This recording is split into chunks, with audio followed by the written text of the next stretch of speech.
నామస్మరణ యొక్క ధార్మిక జీవనం యొక్క మహత్వాన్ని మహర్షుల వారి యొక్క నడవడికను మాతాజీ గారు చాలా చక్కగా చెప్పినారు. అంటే ఎక్కడైతే భగవన్నామం జరుగుతుందో, ధార్మికమైనటువంటి జీవనం గడుపుతారో, ఎక్కడైతే అపవిత్రంగా ఉండేటటువంటి వాళ్ళ చర్యలు ఉండవో ఆ గ్రామము, ఆ దేశము సుభిక్షితంగా సస్యశ్యామలంగా ఉంటుంది. అక్కడ కొట్లాటలు ఉండవు. ధార్మికమైనటువంటి జీవనం అందరికీ వీళ్ళతో పాటు వాళ్ళతో పాటు ఉండేటటువంటి వాళ్ళకు కూడా పుణ్యం లభిస్తుంది. అంటే మనం సుఖంగా ఉన్నామంటే దాని అర్థం ఏమిటి? దాని అర్థం ఏంటి? వాళ్ళు రామనామం చేస్తే వాళ్ళతో ఉండేటటువంటి వాళ్ళు కూడా ధార్మికంగా జీవనం గడుపుతారు. దానికి ఏం చెప్పారంటే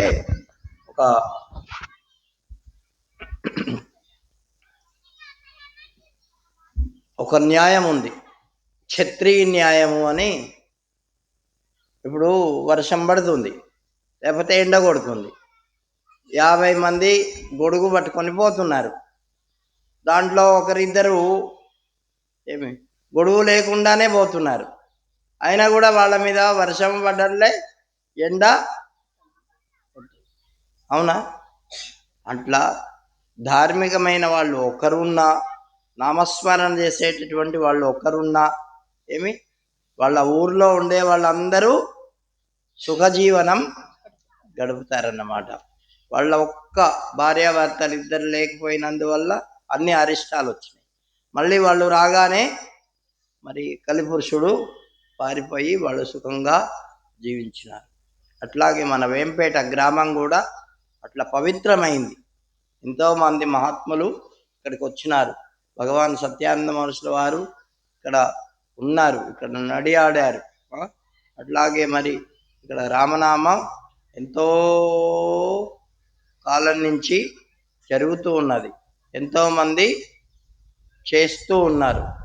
మరి ఇక్కడికి వచ్చి ఇంకా మీరందరూ చేస్తే ఏమవుతుంది? కాబట్టి ఎవరెవరైతే రావడం లేదో వాళ్ళందరూ వచ్చి 1 గంట మీకోసం. ఎవరి కోసం ఇది? మా కోసమా? ఎక్కడో నెల్లూరులో మీ ఊరు వాళ్ళ కోసం, మీకోసం, ముఖ్యంగా మీకోసం, తర్వాత మీ ఊరు వాళ్ళ కోసం, మీ కుటుంబం కోసం, మీ ఊళ్ళో వాళ్ళందరూ క్షేమంగా ఉండాలంటే ఏం చేయాలా? నామనామ సంకీర్తన చేయాలి. ఉత్సవాలు జరుగుతుంటాయి అనేక చోట్ల, కానీ మనది ప్రత్యేకమైనటువంటి ఉత్సవం అన్నమాట. కాబట్టి ఇటువంటి ఉత్సవాన్ని అందరు జరుపుకొని అందరూ రామనామం చేస్తూ, మీ ఇంట్లో చేయడం కంటే గుళ్ళో చేయడం శ్రేష్టం. అక్కడ చేయడం కంటే ఇంకా నదీ తీరంలో చేయడం ఇంకా శ్రేష్టం అని చెప్పినారు పెద్దవాళ్ళు. కాబట్టి గోశాలలో చేయడం ఇంకా శ్రేష్టం, యజ్ఞవాటికలో చేయడం ఇంకా శ్రేష్టం. ఇప్పుడు ఇక్కడ ఇదొక క్షేత్రం అన్నమాట. ఇటువంటి పవిత్ర స్థలంలో చేస్తే ఇంకా శ్రేష్టమైనటువంటి ఫలితం లభిస్తుంది, మీకు శాంతి దొరుకుతుంది. కాబట్టి అందరూ అనుకొని ఆ విధంగా రామనామం చేస్తూ ఉండాలని మా ఆకాంక్ష.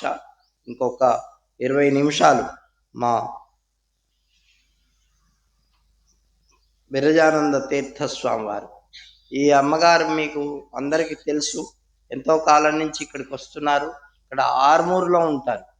అక్కడ ఆర్మూరు దగ్గర ఒక పిప్పిరి అని ఉంది, అక్కడ కూడా ఒక ఆశ్రమం, ఓంకారేశ్వర ఆశ్రమంలో ఉంటారు. మరి ఇప్పుడు మన విరజానంద తీర్థస్వాముల వారు కూడా మీ అందరికీ తెలుసు, పడగల్లో ఉంటారు. వారు ఒక 15 నిమిషాలు తమ దివ్యమైన సందేశాన్ని మనకు అందిస్తారు. హరి ఓం.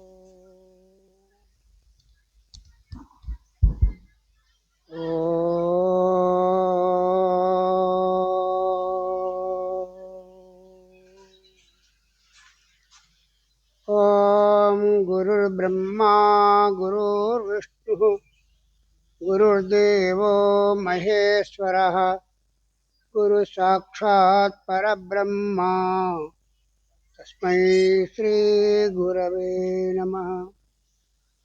दत्तात्रेयसमारम्भां रमणाचार्यमध्यमाम् सत्यानन्दऋषिपर्यन्तां वन्दे गुरुपरम्पराम्।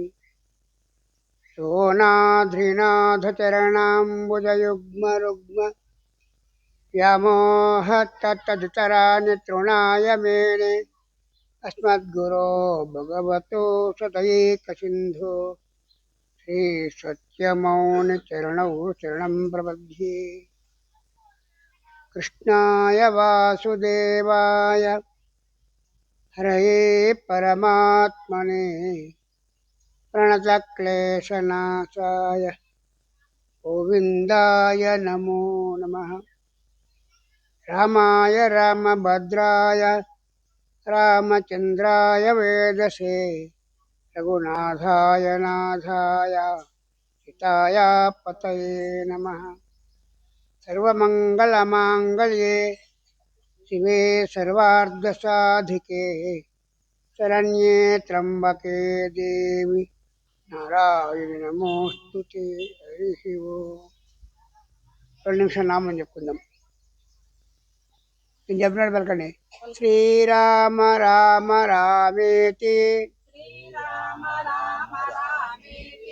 రమే రామే మనోరమే సహస్రనామ తత్తుల్యం రామనామ వరాననే.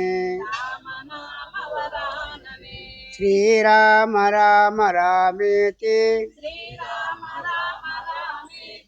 రమే రామే మనోరమే సహస్రనామ తత్తుల్యం రామనామ వరాననే. హరి ఓం తత్సత్. సద్గురు సత్య భగవాన్ की जय. प्रजा रामचंद्र महाराज की जय. पवन सुत हनुमान की जय. सर्व साधु संतन महाराज की जय. భక్తులందరికీ జయ. నమ పార్వతీ పతయే. హర హర మహాదేవ శంభో హర. సద్గురుదేవులు భగవాన్ సత్యాన్నమాసుల వారి చరణార విందాలకు ప్రణమెల్లుతూ ఈ క్షేత్ర అధిష్టాన దేవత నుండి సీతారామచంద్ర హనుమత్ సమేత ఆ రమప్రభుకు నమస్కరిస్తూ మరి వేదికస్థ మహాత్ములకు మాతాదీలకు మీ అందరి హృదయంలో దివ్య చైతన్యంగా ప్రకాశించే పరమాత్మకు నమస్సుమాంజలు సమర్పించుకుంటూ సద్గురుదేవుల యొక్క దివ్యానుగ్రహం. మరి ఈరోజు మరి వేంపేట గ్రామంలో రామనవమి ఉత్సవాలు మరి 50వ వార్షికోత్సవం సందర్భంగా మన బాలయ్య గారి సంస్మరణ సభ మనం జరుపుకుంటున్నాం. ఇంతవరకు ఎందరో మరి మహాత్ములు మరి పెద్దవాళ్ళు అందరూ కూడా చక్కటి విషయాలను అందించారు. ఇప్పుడు మనం అనుకున్నాం నామములో ఉండే గొప్పతనం మరి ఇంకా దేంట్లో లేదు. యజ్ఞం చేయాలన్నా దానికి ఖర్చు కావాలా, మరి జపం చేయాలన్నా దానికి కూడా టైం కావాలా, శరీరం కూర్చో శక్తి కావాలా. మరి భగవన్నామం చేయడానికి ఏం అవసరం లేదు. నాలుక ఉంటే చాలు. మంచిగా నాలుక మన స్వాధీనంలో ఉంటే భగవన్నామం గట్టిగా చెప్పచ్చు. దాంట్లో ఉండే గొప్పతనం అంతా కూడా ఇందాక మహాలు చెప్పారు. ఇప్పుడు మనం కూడా రామ అని ఉంది. రా అక్షరము ఎన్నో అక్షరం అది? యారాల అంటే యకారంలో 2వ అక్షరం ఇది. మా అక్షరం ఉంది. పవర్గంలో పాప బాబా మా ఎన్నోది? 5వది. ఈ 2 ఇంటూ 5 ఎంత? 2 ఇంటూ 5 ఎంత? 10. అంటే ఒక్కసారి రామ అంటే 10 సార్లు రామ అన్నట్టు అవుతుంది. మరి 10 సార్లు మరొకసారి రామ అన్న అనుకో 10 అంటే 10 ఇంటూ 10 ఎంత అయింది? 100 అవుతుంది. మళ్ళీ ఒకసారి రామ అనుకో అన్నాం అనుకో 100 ఇంటూ 10 ఎంత అయింది? 1000. అది 3 సార్లు రామ అంటే 1000 నామాలు చేసినంత ఫలితం. ఇది మనకి ఎవరు చెప్పారు? సాక్షాత్ పరమేశ్వరుడు పార్వతి చెప్పిన మాట. ఒకసారి రామ అంటుంది. ఇక ఇక్కడ మనం ఎన్నిసార్లు రామ అంటున్నాము చూడండి. రోజు రామనామ స్మరణ. రాముడు కృష్ణుడు ఉండే కళ్యాణ పేరు. కృష్ణ అవతారం ముందా రామావతారం ముందు? రామావతారం ముందు, కృష్ణ అవతారం. కానీ రామకృష్ణులు ఇద్దరిని సంయోగం చేసుకున్నారండి. రామ అన్న కృష్ణ అన్న అంతే ఫలితం. ఇందాక మనకి శివరాజంగా చెప్పాడు. ఒక్కసారి రామ అంటే వాడు యమలోకం పోయాడు, దేవలోకం పోయాడు, బ్రహ్మలోకం పోయాడు, కైలాసం పోయాడు, వైకుంఠం కూడా పోయాడు. ఇన్ని లోకాలు చేరాడండి ఒక్కసారి రామంటండి. మరి ఈ విధంగా భగవన్నామం మరి నిత్యము కీర్తన ఏం చెప్పాడు? సతతం కీర్తయంతో మాం యతంతశ్చ దృఢవ్రత నమశ్చంతశ్చ మాం భక్త్యా నిత్యయుక్త ఉపాసతే. మరి బాలయ్య గారు నిత్యము కూడా ఆ రామనామ స్మరణ. రాముడి కంటే దైవం మరొకటి లేడు ఆయనకి. గురువు కంటే ఇంకొక దైవం లేడు. గురువు గారిని, రాముడిని, మరి తన్ని నమ్మినట్టు శాస్త్రాన్ని, ఈ 3 జీవితాంతం కూడా ఆయన వదిలిపెట్టలేదు. అందుకని మనకేం చెప్తుంది? ఆ జీవితం త్రయశ్చేవ వేదాంత గురురీశ్వరు. ఈ వేదాంతాన్ని, గురువుని, ఈశ్వరుని మూడిటిని కూడా జీవితంలో మర్చిపెట్టలేదండి ఆయన. ఆయన 10 రూపాయలు ఇచ్చి పిల్లలకి చాకరీ ఇచ్చి రామనామం చేయించి ఇంత పెద్దగా ఆశ్రమాన్ని తయారు చేశారు. మన చేత అందరి చేత అనిపిస్తున్నాడు ఆయన. మరి ఎంత సేవ చేశాడు. మరి ఇందాక చూడండి మా మాత చెప్పింది, నిత్యము కూడా యజ్ఞయాగాలు క్రతువులు చేస్తూ భగవద్చింతన చేసేవాడు ఈ ఊరిలో ఉంటే ఊరంతా కూడా సుభిక్షం అయింది. ఆ ఊరి నుంచి బయట పోయేసరికి ఊరంతా ఏమైంది? దగ్ధం అయిపోయింది. ఊరంతా దగ్ధం. మరి మనకి వేంపేట గ్రామంలో మరి బాలయ్య గారి వల్ల మనం అందరం కూడా రామనామస్మరణ చేస్తాం. ఇప్పుడు మనమంతా కూడా సుభిక్షంగా ఉంది. వేంపేట అంతా సుభిక్షంగా ఉంటుంది. మరి ఈ విధంగా జరిపిన ఆశ్రమాలు ఉన్నాయంటే ఎక్కువ తక్కువ. రామనామం కూడా నామంలో గొప్పతనం. అందుకని ఈ కలియుగంలో నామానికంటే మరొక మార్గం లేదు. నహి పశ్చామ భవతరని రామ హరి కృష్ణ హరి. ఈ సముద్రాన్ని దాటాలన్నా, ఈ కలికాలంలో మనము తరించాలంటే భగవంతుడి నామం కంటే మరొక ఉపాయం లేదు. నామమే గొప్పది. నామంకు భగవంతుడికి తేడా లేదు. నామే నామయో అభేద అనండి. ఒక చూడండి, మనమే కొత్తగా ఈ ఊరికి వచ్చామనుకో, ఈ ఊర్లో అయ్యా మరి బాలయ్య గారి ఇల్లు ఎక్కడా అని అడుగుతావు. బాలయ్యను నువ్వు చూడలేదు, ఆ ఇల్లు నీకు తెలీదు.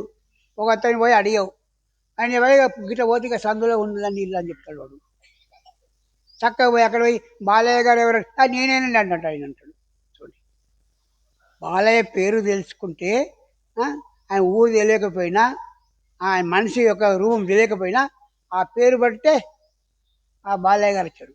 అట్లనే మనకు కూడా భగవంతుడు ఎటువంటి వాడు తెలియకపోయినా పర్వాలేదు, ఆ భగవంతుడి యొక్క నామం పట్టుకుంటే భగవంతుడు తప్పకుండా మనకు దర్శనమిస్తాడు. ఎందరో మరి ఆ భగవన్నామం చేసి తరించారు చాలామంది. చూడండి, పండరిపుర క్షేత్రం ఉంది. ఆ పండరిపుర క్షేత్రంలో భగవంతుడు నామం చేసి తరించిన వాళ్ళు చాలామంది ఉన్నారు. నామదేవ్ మహారాజు కానీ, తుకారాం మహారాజు కానీ, జ్ఞానేశ్వరుడు కానీ, వీళ్ళందరూ కూడా తరించారు. దానిలో ఒక చిన్న కథ చెప్తాను మీకు అందరికీ. చూడండి, అమ్మగారు ఇళ్ళంతా బాగుపడాలన్నా, ఇంట్లో వాళ్ళందరూ బాగుపడాలన్నా అమ్మలో ఉంటుందండి శక్తి అంతా. అమ్మ ఒక్కటి నియమం గిట్ట పెట్టిందంటే అందరూ పాటిస్తారు. చూడండి, ఆ ఊరిలో మరి సక్కుబాయ అమ్మాయి ఉంది. ఇంట్లో అంతా కూడా ఆస్తికులు ఎవరు లేరు, భర్తతో సహా అందరూ కూడా నాస్తికులు. ఇవి మాత్రం ప్రతినిత్యము రంగని స్మరణ చేయకుండా ఏ పని చేసేది కాదు. ఆ రంగ స్మరణతో అన్ని పనులు, ఇంట్లో వాకిలు ఉడిచినా, మరి పాత్రలు దోమినా, వంట వండినా రంగా రంగా రంగా రంగా రంగానే. ఇంకోటి కూడా మొక్కులే. ఇది ఆషాఢ మాసం వస్తే అందరు చాలామంది పండగపురం వెళ్తారండి భజన చేసుకుంటూ. అయితే ఏం చేసింది, ఒకరోజు ఆ నీళ్ళకి వెళ్తుంది, మంచి నీళ్ళకి ఊరు అవుతూ ఉంటాయి కదా, మంచి నీళ్ళకు ఊళ్ళకి వెళ్తుంటుంటే అందరూ భజన చేసుకుని వెళ్తుంటే బిందె అక్కడ వారేసింది, వాళ్ళతో కలిసిపోయిందండి. వాళ్ళతో పాటు కూడా భగవంతుని నామస్మరణ చేసుకుంటూ వెళ్తూ ఉంది. ఈ విషయం ఎవరో చెప్పారు ఇంటికి వచ్చి, అయ్యా మీ చక్కుబాయి ఆ భజన బృందంతో కలిసి వెళ్తుంది అన్నట్టు. ఆ బిందె అక్కడ వారేసింది కదండి. అక్కడ వెళ్ళి భర్త వెళ్ళి కోపం వచ్చింది, పట్టుకొచ్చి లాక్కొచ్చి ఇంటి ముందు ఒక చెట్టు ఉంటే చెట్టుకి కట్టాడు. ఓ ఈ 3-4 రోజులు ఇక్కడే పడి ఉండు, అందరూ ఇక 3-4 రోజులు దాకా ఉంటుంది, తర్వాత ఉండరు కదా మరి, అన్ని రోజులకి ఇక్కడ ఉండు, ఈ తిండిలే విట్టిపల్లి అని చెప్పి కట్టేసి వెళ్ళిపోయాడు లోపలికి. ఇక దృష్టి అంతా కూడా పండరి రాదు. అందరూ పండరిపురం పోతున్నారు, నేను పోలేకపోతున్నానే, అయ్యా రంగా రంగా రంగా రంగా అనుకుంటుంటే భగవంతుడు పాపం దయగలిగింది, అయ్యా నా భక్తులు వస్తుంటే కుక్కడు చేశాడు అని చెప్పి ఆయన ఆమె స్నేహితురాలు రూపం వేసుకుని వచ్చాడండి. అంటే కానీ దైవం అనేది ఎట్లా వస్తుందండి? ఆపదలు ఉన్నాము, కష్టాలు ఉన్నాము, నేను ఆదుకోవాలంటే ఎట్లా? దేవుడికి వస్తాడా? రాడు. నీకు బాగా పరిచయం ఉన్నవాడి రూపంలో వస్తాడు. పరిచయం లేని వాడి రూపంలో వస్తే నువ్వు అనుకో మీరు దొంగడు దూరు అని వాడు మాటిరావు. అందుకని పరిచయం ఉన్నవాడి రూపంలో వచ్చాడు. అందుకని దైవం మానుష రూపేణ, దైవం అనేది ఏదో ఒక రూపంలో వచ్చి మనల్ని కాపాడుతుంది, రక్షణ చేస్తుంది. అలానే పాపం ఆమె స్నేహితు రూపంలో వచ్చి, అమ్మ నువ్వు రంగడిపురం పోదామనుకున్నావు కదా, నువ్వు నీ బదులు నేను కట్టుంటా అని ఆమె కట్లిప్పి ఆమెను పంపించి ఈయన కట్టుబడి, ఈమె మళ్ళీ చక్కుబై రూపం ఎత్తాలి, ఆ రూపంలో ఉండకూడదు కదా, మన చక్కుబై రూపంలో ఈయన ఉండి ఆమెను పంపించాడు. రంగారంగా అనుకుంటూ పండరపురం చేరింది, ఆ పాండురంగ దర్శనం చేసుకుంది. ఆ దర్శనం చేసుకుంటూ ఆయనలోనే ఐక్యం అయిపోయిందండి. అక్కడే శరీరం వదిలిపెట్టేసింది. ఎక్కడ పండరపురం క్షేత్రం, అక్కడ శరీరం వదిలిపెట్టేసి అందరు చూస్తున్నారు కానీ ఎవరు. ఒకరోజు ఈ తీర్థయాత్ర అంటే ఈ ఈ సక్కుబై ఉన్న క్షేత్రం వాడు, ఆ సక్కుబై ఉన్న ఊరిలో ఉండే బ్రాహ్మణుడు ఆయన తీర్థయాత్ర చేస్తూ పండరపురం వెళ్ళాడు. పండరపురం వెళ్తే ఆ సక్కుబై అక్కడ పడి ఉంది. సరే ఈ అమ్మాయి మా ఊరు అమ్మాయి, ఇవి చనిపోయినట్టుంది అని వాడే సంస్కారం చేస్తాడు, ఆమె సంస్కారం చేస్తాడు. ఈ సంస్కారం చేసి అంటే పిల్ల ప్రదానం కూడా చేసి ఇక యాత్ర అంతా చేసుకున్న తర్వాత ఇంటికాడ చెప్దాం అనుకుని వాడు యాత్ర అంతా పూర్తి చేసుకుంటాడు. ఇక్కడ ఈ 4-5 రోజులు అయిపోయిన తర్వాత భర్తలు ఇంకెన్ని రోజులు దగ్గర ఉంటాం, కట్లా నిప్పేశాడు, ఇంట్లో పని ఏం చేసుకోపో, ఇక ఇంట్లో పని వెట్టి చాకరీ, అత్తమామల సేవ, భర్తకి సేవ, వంట వండడం, పాత్రలు తోవడం, నీళ్ళు తీసుకురావడం, ఇవన్నీ ఎవరు చేస్తున్నారు? ఎవడైనా భగవంతుడే, దేవుడే. ఇవి మాత్రం చచ్చిపోయేసరికి ఇక ఎట్లా? అప్పుడు రుక్మిణీదేవి అనుకుంది ఆయన భర్త ఏమో అక్కడ వాయ, ఇవన్నీ చనిపోయా, మళ్ళీ ఈయన రావాలంటే ఈయన పోతే కదా మళ్ళీ చేస్తాడు, లేకపోతే రాడు, అప్పుడు ఏం చేయాలి? అందుకనే ఆమె వెళ్ళి పరమేశ్వరుని ప్రార్థించింది. పరమేశ్వరుని ప్రార్థించి అయ్యా ముందు ఆ సక్కుబని బతికించండి అని. అప్పుడు అది శ్మశానంలో బోడిదంతా కూడా ఒక దగ్గర వేసి అప్పుడు నీళ్ళు చల్లితే సక్కుబాయిగా లేస్తుంది. లేవడంతో అమ్మ నువ్వు వెళ్ళి తొందరగా ఇంటికి వెళ్ళు, ఆమె ఇంటికి వచ్చేసరికి వస్తున్నానని తెలుసుకుని పాపం భగవంతుడు సక్కువ బిందె పట్టుకొని బయటికి వస్తాడు. బిందె పట్టి నీళ్ళకొని బయటకు వస్తుంటే ఈమె వస్తుంటే ఈ బిందె ఆమెకి ఇచ్చి ఇగో నువ్వు నిలుచుకొని నువ్వు, నేను ఇంటిపోతే నువ్వు అట్టుకో అన్నాడు. ఇక ఇంటికి వచ్చింది నీళ్ళు తీసుకొని మళ్ళీ మామూలుగా పని చేసుకుంటుంది. సక్కుబాయి ఇంతగా ఉండలేవో మారు వేసి ఉన్నాడు సక్కుబాయి, ఇప్పుడు నిజమైన సక్కుబాయి. వాడు యాత్ర చేసి వచ్చాడు, వాడు బ్రాహ్మణుడు యాత్ర చేసి ఇంటికి వచ్చాడు. ఇంటికి వచ్చేసరికి ఈయన ఇంటికాడ చెప్పడానికి వచ్చాడు. ఇక చెప్పడానికి వచ్చేసరికి సక్కుబాయి ఉండాలి. సక్కుబాయి నేను దానం చేశాను కదా, మరి ఎక్కడ సక్కుబైంది? ఈ సక్కుబాయి ఉన్నా కాదా మరి ఏం తెలీదు. ఆ ఇంటికాడ అని చెప్పి అయ్యా మీ ఈ సక్కుబాయి ఇక్కడ ఉంది, నేను ఈ పండరపురం క్షేత్రంలో దానం చేశాను, కాల్ చేశాను, బూడి అయిపోయింది, అంత తర్జనాలు పెట్టాను, పిండ ప్రదానం చేశాను అన్నట్టు. మా సక్కువ ఎక్కడి వాళ్ళు ఇక్కడే ఉందంటాడు వాడు. ఎక్కడికి పోలేదు అంటాడు వాడు. ఇక్కడే ఉందయ్యా, ఎక్కడ పోయింది? లేదయ్యా పోయింది నేను, చేసింది నేను, అబద్ధం చెప్పడు, నిజం చెప్తున్నాను. లేదయ్యా నిజంగా అబద్ధం. అప్పుడు వీళ్ళందరూ ఇద్దరు కలిసి సక్కుబాయిని అడిగారండి, అమ్మా నువ్వు మరి పండరపురం క్షేత్రం పోయినవా? పోయినా. మరి ఇక్కడ నాకు బదులుగా నా స్నేహితుడు రూపంలో వచ్చిన భగవంతుడే కట్టబడ్డాడు. అక్కడ నన్ను బతికించారు, మళ్ళీ నేను ఇక్కడికి వచ్చానని చెప్పి అప్పుడు వీళ్ళ మనసు అంతా మారిపోయింది. అరే ఎంత భగవంతుడి చేత ఇంత సేవలు చేయించుకున్నాము. అందరూ కలిసి పండగకు వెళ్ళి మహాభక్తులు అయిపోయారండి. చూడండి, ఒక్కరు మారితే జగమంతా మారుతుంది. అలాగే మన బాలయ్య గారు కూడా ఒక్కరు ఈ ఊరంతా కూడా మరి ఏం చేశారు, సుభిక్ష చేశారు. ఒకటి ఆయన అటువంటి మహానుభావుడు నిరాడంబర ఏమి మరి కూర్చొని వాడిని ఏం మాట్లాడాడు కదండి. అటువంటి వాళ్ళు మరి ఒక్కరుంటే చాలు, ఊళ్ళో ఒక్కరున్నా ఊరంతా బాగుపడుతుంది, ప్రపంచంలో ఒక్కడున్నా దేశం అంతా బాగుపడుతుంది. అందుకనే మహాత్ములు అంటారు ఊరికి ఒక్కడైనా ఉండాలంటండి. మోటుకు పదార్థం ఒకటి ఉంది మాట. చూడండి, పూర్వం అంటే ఇప్పుడంటే పైకణాలు వచ్చేది, లెట్రిన్లు ఉన్నాయి. అప్పుడు లెట్రిన్లు ఎక్కడ ఉంటుండండి, ఎక్కడో దూరం. పాడుపోయే భూమి అంతా బాగాలంటే ఎవరు ఉండాలి, పంది. ఊరికి ఒక పంది ఉంటే ఊరంతా శుభ్రం చేసేట. అంటే ఊరికి ఒక మహానుభావుడు ఉంటే ఆ ఊరంతా కూడా పవిత్రం అయిపోతుందండి. ఆ విధంగా మరి మహానుభావుడు ఆయన యొక్క మరి జీవితం అంతా కూడా ధన్యం చేశాడు, మనందరూ ధన్యం చేసి ఈ రామకృష్ణ సంకీర్తన మండలి ఎంత అభివృద్ధి చెందంటే ఆయన యొక్క అనుగ్రహంలో అటువంటి శక్తి ఆ భగవంతుడు ఆ గురుదేవుడు మనకందరికి ఇచ్చి సర్వదా కాపాడి చెప్తూ హరి ఓం తత్సత్. స్వామివారు చాలా చక్కని వాహనం సక్కుబాయి మరి మీ అందరూ కూడా సక్కుబాయిలు అయిపోవాలి. భగవంతుడు మీకు వచ్చి మీ ఇంట్లో కూడా సేవ చేస్తాడు. మనకు సమయం కూడా కావస్తున్నది. మీ అందరికీ లోపల ఏం వేస్తున్నది చెప్పండి. అవునా, ఆకలిస్తుందా? మీరు టిఫిన్ మీ ఇంట్లో చేసి వచ్చినారా లేదా? కొంతమంది చేస్తున్నారు. అప్పుడు టిఫిన్ అప్పుడు ఇంతమంది అవునా? అరే